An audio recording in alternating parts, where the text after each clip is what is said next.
තෙරුවන් සරණයි හැම දිනාටම බොහෝ දිනකගේ ඉල්ලීමක් තිබුණා තරංග විභාග ජය ගැනීම සඳහා ක්‍රමවේදයක් කියලා දෙන්න කියලා. තවත් සමහරුන්ගේ ඉල්ලීම් තිබුණා වෙළඳ ව්‍යාපාර දියුණු වෙන්න ඒවට මොනවද කරන්න ඕන මොනවද සුදුසු කියලා. මේ කාටත් පොදුවේ අද කියලා දෙන්න හදන්නේ අධ්‍යාපන කටයුතු කරන අයට ඒවා සාර්ථක කරගන්නත් වෙළඳ ව්‍යාපාර කරන අයට ඒවා දියුණු කරගන්නත් ගොවිතැන්පත් කරන අයට ඒවැයෙන් දියුණුවටපත් වෙන්න මොන යම් හෝ රැකිරක්ෂාවක් කරන අයට ඒවැයෙන් දියුණු වෙන්න පුළුවන් මේ මන්ත්‍ර ශාස්ත්‍රය හරහා ගන්න පුළුවන් උපකාරයක් සම්බන්ධව.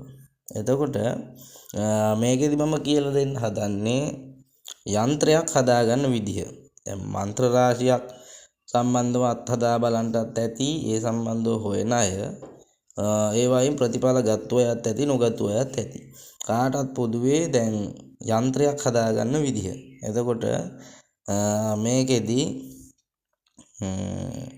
මේ යන්ත්‍රය හදාගන්න දැන් මේක අපි හිතමු යන්ත්‍රය පළඳින කෙනා.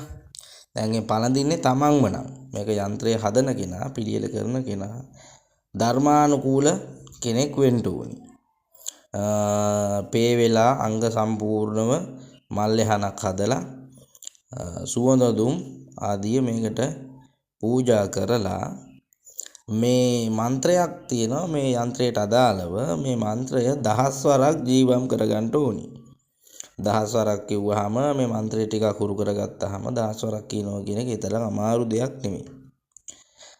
එතකොට ඊගාව විශේෂම දේ තමයි මේ යන්ත්‍රය ජීවම් කරන්න අපි සුබ දිනයක් සුබ වෙලාවක් හදාගෙන ඒ විදිහට කරනවා නම් තමයි මේකේ තවත් Tamanට සුබ ආකාරයකට ප්‍රතිඵල ගන්න පුළුවන්කම ලැබෙන්නේ වඩාත් හොඳට. ඊළඟට කිලි නොවදින ආකාරයෙන් කිලි හරන මන්ත්‍ර භාවිතා කරලා දිෂ්ටි ප්‍රාණ පලිපු පුට සිද්ධි කියන මේ මන්ත්‍ර ක්‍රම භාවිතා කරගෙන Tamanට පුළුවන්කම තියෙනවා දියුණුවට ඒ වගේම අධ්‍යාපන කටයුතු සාර්ථක කර ගැනීමට වගේ දේවල් වලට මේ යන්ත්‍රය භාවිතා කරන්න පුළුවන්.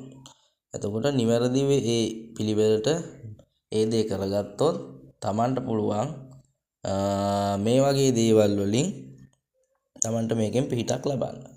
හොඳයි. තෙරුවන් සරණයි.